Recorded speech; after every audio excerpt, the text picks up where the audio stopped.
kung ang iglesia ay tama, God will move really sa buhay po natin.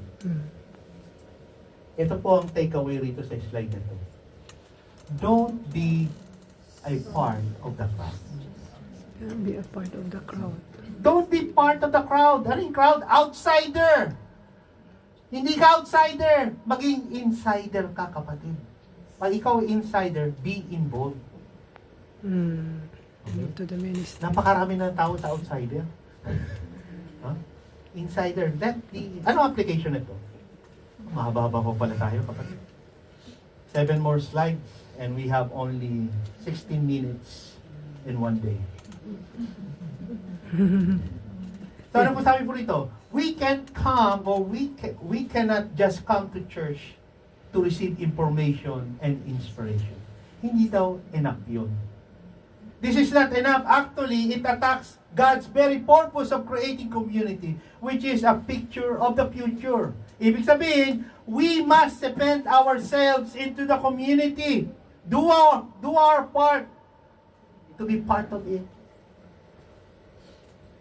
Ulitin ko po, no?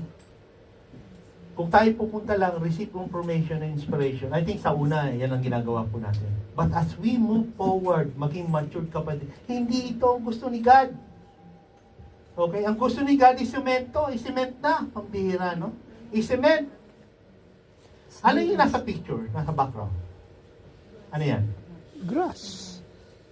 And mountains. The pool. Okay. Yeah. Ano? Pool. De, bakit kayo po yan? Kasi cement, no? Wala akong makitang cement, but yung spear. Bakit po yan? I want to share my personal testimony.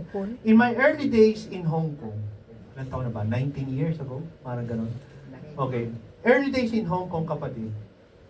Kasi, yung ministeryo ko po sa Dasma and the church family, the setup the church is maganda po sa Pilipinas.